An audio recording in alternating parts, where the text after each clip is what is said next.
Hello everybody, welcome back to Punk Right. My name is Smee. Without a doubt, the Black Lives Matter movement and the many protest arms that have grown from it is a momentous paradigm shift in North American society.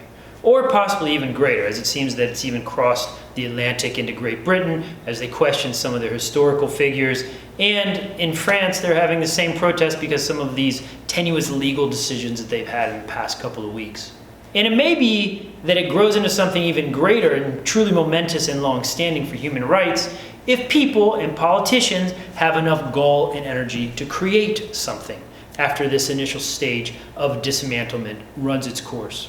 You know, one of the topics I came across the other day concerned the themes that we deal with here on the Punk Right channel. The book publishing industry.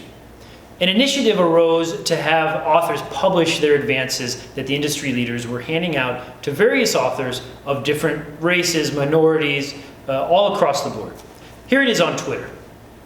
And it's more of an ongoing conversation about what actually goes on in the system of the book publishing world in terms of the monetary advances for book deals. Now, I think that this type of conversation and transparency is totally healthy for sure.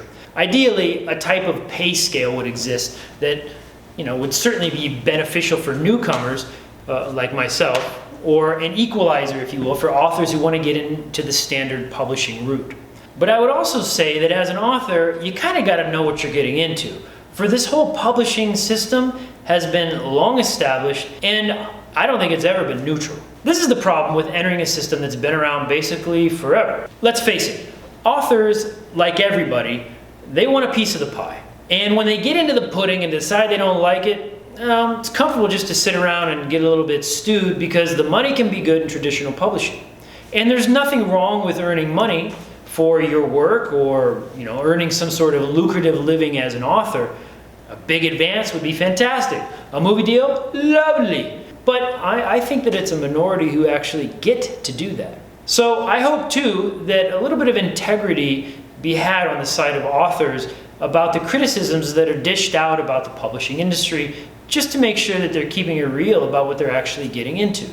Still, I think the possibilities of making a living with writing is easier now than it's ever been in the history of publication. The problem with this is that it's more difficult for writers who would prefer just to hang on the coattails of the big five publishers because they have the access to the biggest markets and they have the biggest chunks of cash to distribute. I mean, of course they do. Basically, they created the market. For me, the point of writing is for people to read what you've written. And yes, if you can make a living, phenomenal. But it's one of those professions that I see a little bit like acting. There are limited spaces, limited exposure, there's a limited audience available for these publishing companies to manage, but I don't know if an author's frustration about the publishing industry is anything new. On the Punk Right website, I posted a quote from Ray Bradbury. It reads as follows. Every dimwit editor who sees himself as the source of all dreary, blancmange, blank porridge, unleavened literature licks his guillotine and eyes the neck of any author who dares to speak above a whisper or write above a nursery rhyme. I found this quote inspirational in terms of the creation of Punk Right and for the case of self-publishing. This quote was written some 50 years ago by a white male, Ray Bradbury. And you have to imagine the situation then and now of publishers and editors who sit around and try to predict a market to sell all of these books that are stockpiled in places like Barnes and Nobles and these warehouses where they collect mold and dust.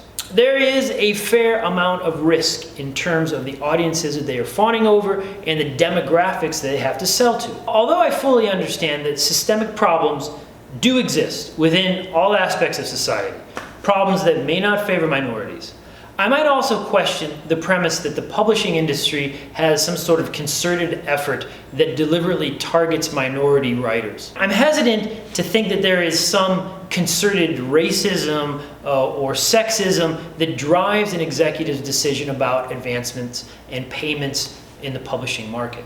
I would venture to say that it's probably more economic than anything else. So this brings us back to Punk Right, and one of the major reasons that I created this channel. Here's what I think is needed if there is to be some serious change. First and foremost, a rebuff of the traditional capitalistic endeavor of the publishing company is in order.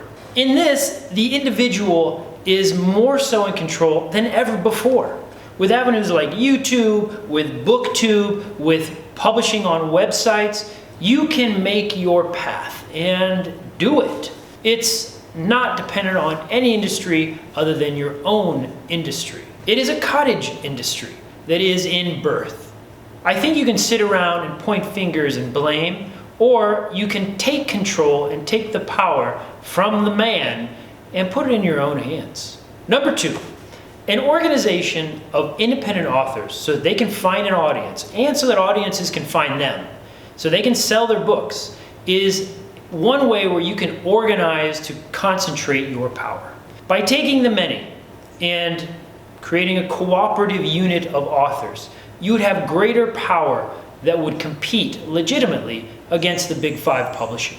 I know that it's a bit paradoxical, this idea that you gotta screw the system to sell your own stuff, but hey, you wanna sell. You can sell less and keep more of what you sell, and without letting the publishing companies take a huge cut of it.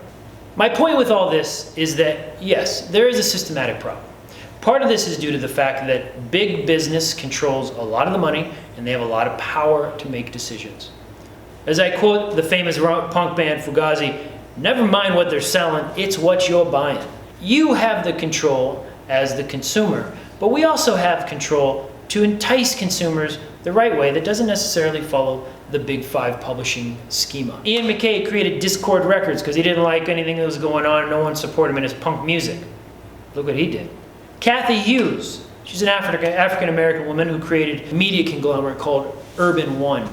Today, it just hit $30 or more on the S&P 500. Of course, if you're gonna go out there on your own, you have to be ready for a little bit of disorganization, but you'll have greater power. Perhaps you'll sacrifice a little bit of wealth. Distribution of your material will be a little bit more difficult. The workload that you have to incur may be a little greater. You'll have to work harder for an audience that you want to reach, or give up access to those bookstores that have ordained an onslaught of pigeonholed book sales. Be prepared for all of that. But how cool of a project would it be to fully own it yourself? That's power. That is control within your very own hands.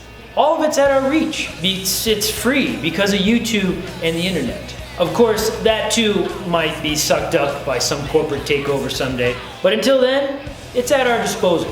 I say, be punk. Go do your own thing. The greatest power in a capitalistic democracy is the choice to buy or not to buy, to make or not to make. And remember, you don't need anyone's permission. Just write. Punk right.